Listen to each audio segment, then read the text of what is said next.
30 anos fazendo parte da nossa vida. Agora 18 minutos restando para as 11, temperatura em 19 graus e 2 décimos. Já está em contato conosco o diretor-geral do Detran, aqui do Rio Grande do Sul, Enio Bassi, para falar a respeito de diversos assuntos envolvendo o trânsito aqui no Rio Grande do Sul, que teve mudanças importantes desde que o Enio Bassi assumiu a gestão. Tem avanços tecnológicos, melhorias. Tudo bem, Enio Bassi? Bom dia.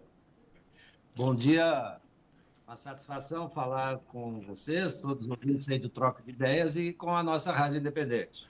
Bom, tivemos a Semana do Trânsito, que foi fechada aí no final de semana. De forma geral, como que a gente pode falar do trânsito aqui no estado do Rio Grande do Sul e do trabalho que está sendo realizado? Olha, culminou com a Semana do Trânsito a divulgação de um dado que nós colhemos, que é inédito, né? Pela primeira vez se faz um levantamento de todos os acidentes ocorridos durante um período no Rio Grande do Sul. Então, nós colhemos dados de 2010 a 2019 e continuamos fazendo esse trabalho para chegarmos a acompanhar 2021, né? Então, em 9 anos, nós tivemos no Rio Grande do Sul mais de 200 mil acidentes com danos materiais, corporais e, entre esses, quase 9 mil mortes no trânsito gaúcho em 9 anos. Então, é um número bastante grande nesses dados. E o que se avançou mais, e aí que está o mérito disso, foi exatamente fazer uma radiografia de como acontecem esses acidentes, independente da morte ou não, como eles ocorrem. E aí se chegou a conclusões assim assustadoras. Primeiro, a grande vítima nesses acidentes acaba sendo os mais frágeis, ou seja, o motociclista, o ciclista e o pedestre representam mais de 50% dos mortos no trânsito gaúcho. Portanto, os mais vulneráveis aos que correm mais risco. Se conclui também que aumentou muito o número de mortes e de acidentes, mesmo que não ocorra mortes, com veículos sozinhos, ou seja, sem o envolvimento de um segundo veículo.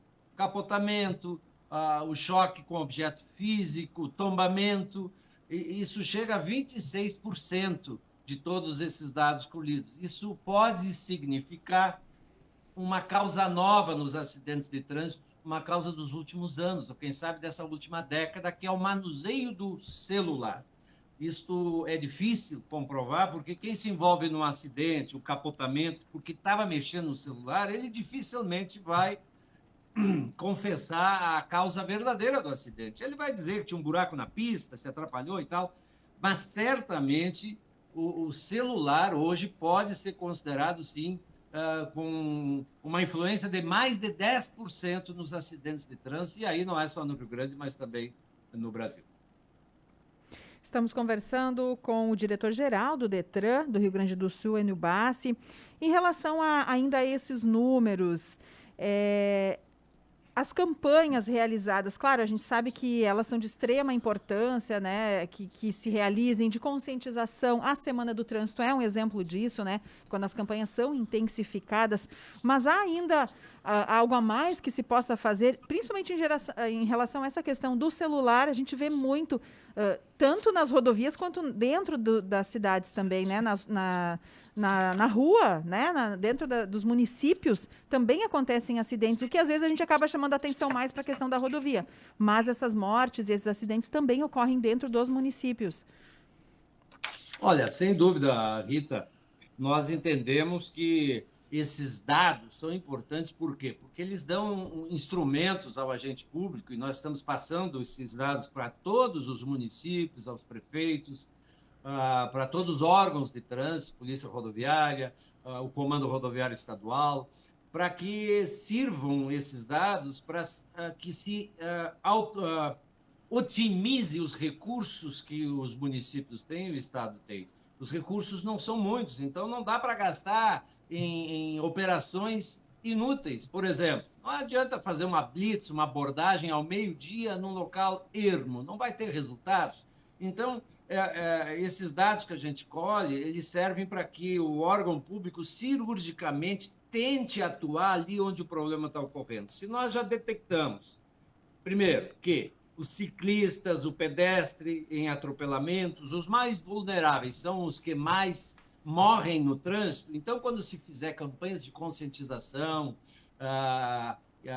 treinamentos, que se priorize esse mais vulnerável, porque é ele que corre mais risco da morte. Se já se observa também um outro dado, que a maioria das mortes no Rio Grande do Sul ocorrem em acidentes durante a noite e a madrugada. Isso significa que uma ronda, uma blitz, uma balada segura, ela tem mais resultados se ela acontecer à noite e na madrugada. E aí, é claro, né, Nicolas e Rita, isso envolve muita cultura das pessoas. É preciso que as pessoas que demoraram a entender que usar o cinto de segurança era importante, eu lembro, há mais de 10 anos atrás, as pessoas insistiam que não precisavam cinto. Hoje isso é automático, a pessoa senta no veículo e coloca o cinto, às vezes até sem entender muito por que está usando o cinto. Então, essa cultura da bebida na direção, ou seja, de que a bebida não combina com a direção, não porque isso gera multa, mas porque isso pode causar mortes, tragédias. Essa cultura está mudando aos poucos, mas ainda precisa evoluir mais, avançar mais, para que o cidadão entenda que ele pode beber, mas quando beber, ele tem que pegar um táxi, pegar um Uber, pegar uma carona, não dirigir. A direção, ela não combina porque isso é provado estatisticamente que com 2 taças de bebida já há uma redução significativa no atraso dos reflexos do motorista. Então, é algo profundo, né? É bom que se diga isso, a mudança de cultura leva tempo, não é de um dia para o outro, às vezes é de uma geração para outra, mas eu tenho absoluta convicção de que o trabalho ele tem que ser permanente e os resultados vão progressivamente acontecendo. Nós, no Rio Grande do Sul mesmo, nos últimos anos, tivemos uma redução em torno de 3% no número de acidentes de trânsito e no número de mortes no trânsito. É um passo, claro, é um passo pequeno, mas qualquer passo que signifique salvar vidas já é positivo e precisa ser comemorado. Na tua fala tem alguns pontos importantes. Essa questão do celular, vejo como fundamental que as pessoas se conscientizem que essa distração ela pode causar acidentes tanto quanto uma bebida. E se combinar dos dois, então, é pior ainda. Mas chama atenção também que 60% dos óbitos, mais do que isso até mesmo, aqui na nossa região, são concentrados nas principais rodovias. Na 386, na 130 e na 453, que o senhor conhece muito bem. Como é que está sendo feitos esses trabalhos conjuntos na prática junto à Polícia Federal, junto ao Detran, para que justamente se possa ter ações de combate aos acidentes? Esses dados, viu, Nicolas, nós temos eles de forma clara. Lajeado, por exemplo, nesse período de 9 anos, de 2010 a 2019, teve 133 mortes no trânsito. E veja, quase a metade foi na BR-386. Dessas 133 mortes no trânsito, 51 ocorreram na BR-386. Agora, é importante também analisar que de 2010 a 2009, nesse período que foi feito, já houve um avanço. A rodovia duplicada foi melhorando, foi tendo mais proteção, passarelas para os pedestres. Agora, com a continuidade da duplicação, nós teremos uma área de extremo risco, que é ali próxima a Marques de Souza, duplicada. E isso, não tenho dúvida, além de facilitar a fluidez do trânsito, vai salvar muitas vidas, porque muitas dessas mortes estão localizadas ali em direção a Marques de Souza, se não lá, mas já na passagem por Forquitinha, por Conventos, enfim. Então, a melhoria nas rodovias é um bom sinal. Nós temos tido aí, seguidamente, a insistência do governador Eduardo Leite, no sentido de que esses números agora precisam representar ações, ou seja, aquelas famosas curvas da morte que a gente conhecia, pontos críticos em certas rodovias, algumas naturalmente vão ser resolvidas por novos traçados. Outras precisam ser bem sinalizadas e, se for o caso, bem fiscalizadas. Então, nós estamos fazendo o ranking dos 30 pontos que mais ocorrem mortes no trânsito gaúcho. E, claro, a BR-386 continua sendo a estrada da morte, não apenas a estrada da produção. É a rodovia onde mais morrem gaúchos no trânsito. Agora, há um consolo. quando essa rodovia não era duplicada, há muitos anos atrás, as mortes ocorriam proporcionalmente em quantidade bem maior. Então, essas ações, elas precisam ocorrer, conscientização, melhoria nas rodovias, ajustes de pontos que acabam sendo, não por acaso, os locais onde normalmente os acidentes acontecem, mas há também necessidade de ajustar algumas ações de operação. Veja que Lajeado, se nós sairmos da 386, da 130, que também tem um número grande de mortes, a 386 são 51 mortes, a RS 130, 26. Se nós entrarmos na cidade, nós vamos ver que a Avenida Beira Rio, por exemplo, é onde mais morreu gente nesse período. Depois vem, praticamente empatado, né, a Benjamin Constant, com 6 mortes cada uma nesse período. E aí depois a Carlos Spor Filho, Alberto Pasqualini, com 3 mortes cada uma. Então, isso dá também ao órgão de trânsito municipal condições de concluir que, se as operações nessas rodovias, na Avenida Beira Rio, na Benjamin Constant, na Alberto Pasqualini, forem intensificadas, a tendência, sim, se algumas viaturas estiverem com mais frequência nesses locais, de reduzir o número de trânsito, de acidentes de trânsito. Isso vem ocorrendo, mas esse levantamento serve como um manual, um instrumento de auxílio a esses municípios no enfrentamento e na busca da redução de mortes no trânsito. Com certeza, todas essas campanhas, serviços, esses números importantíssimos para que as ações sejam feitas e essas alterações, essas mudanças, melhorias nas rodovias também são de extrema importância.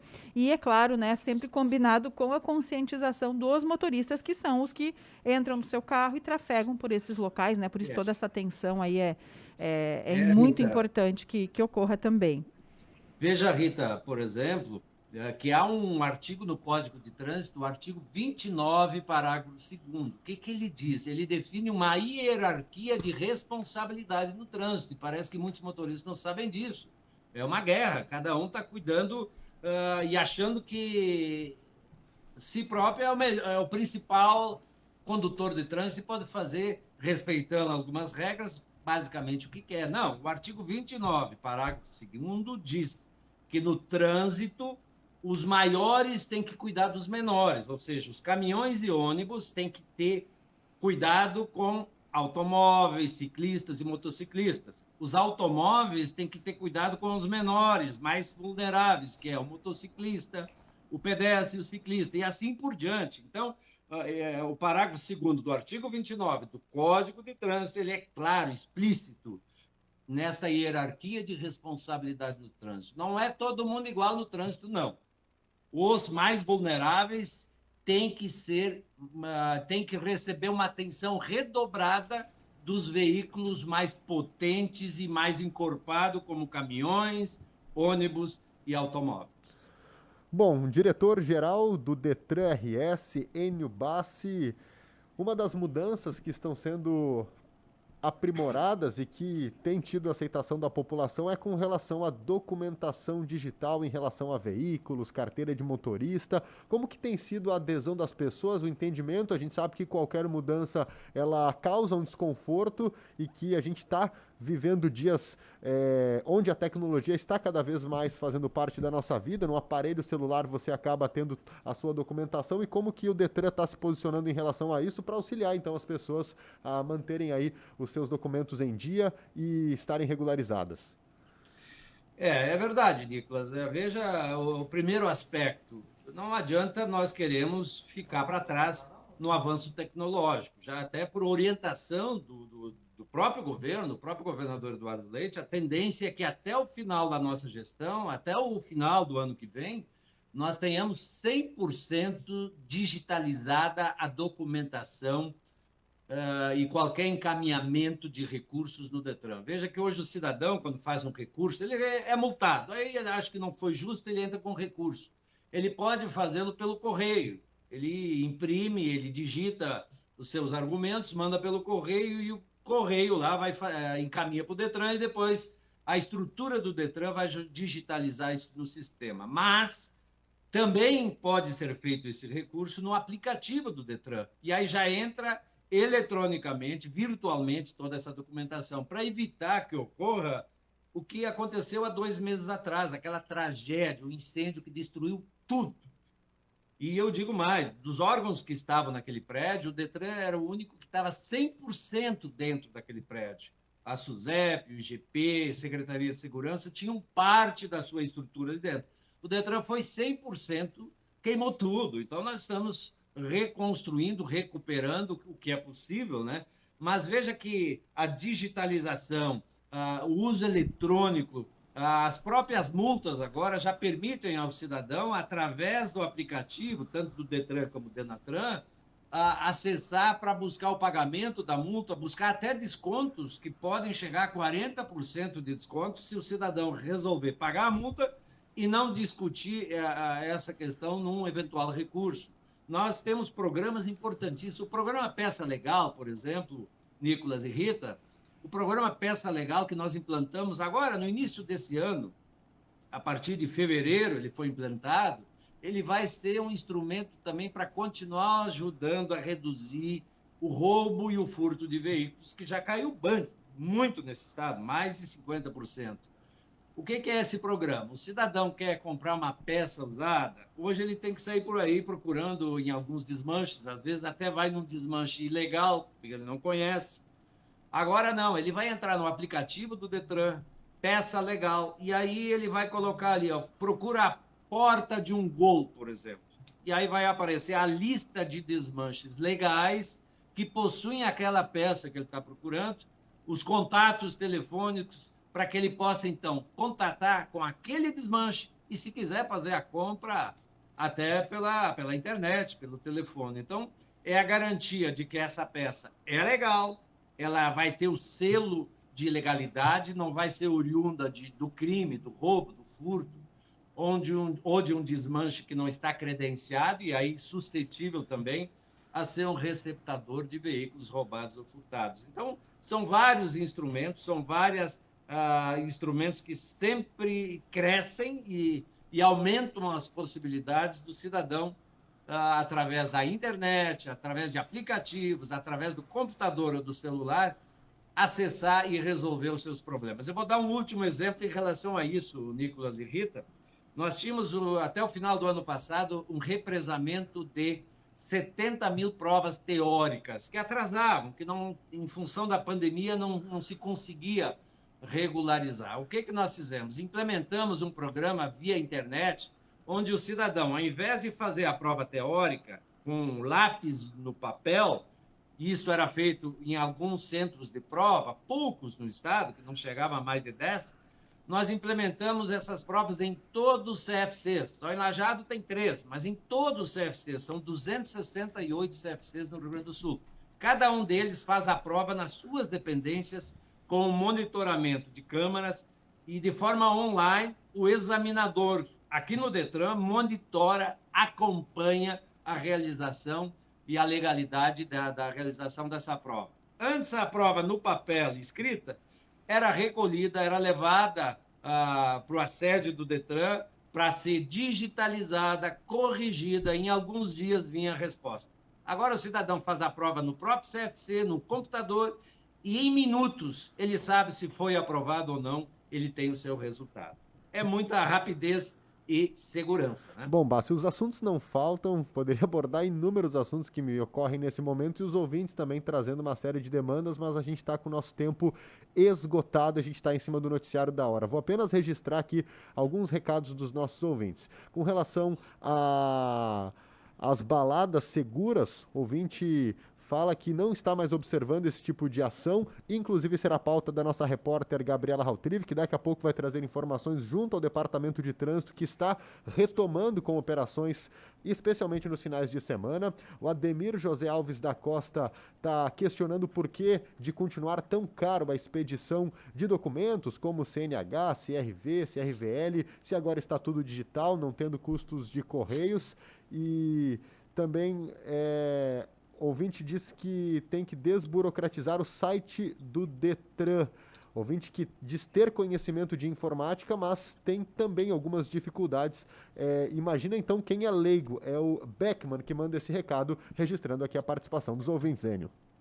De forma bem objetiva, né, Nicolas? Eu acho que tudo precisa ser aprimorado, né? E a gente precisa avançar constantemente, né? Essa questão da cobrança de taxas, já houve uma redução substantiva de taxas que existiam, que foram reduzidas. O próprio licenciamento, taxas de transferência. Nós agora estamos com um projeto, o problema é que qualquer redução tem que ir para a Assembleia através de um projeto de lei, ser votado, aprovado e sancionado. Isso leva algum tempo, né?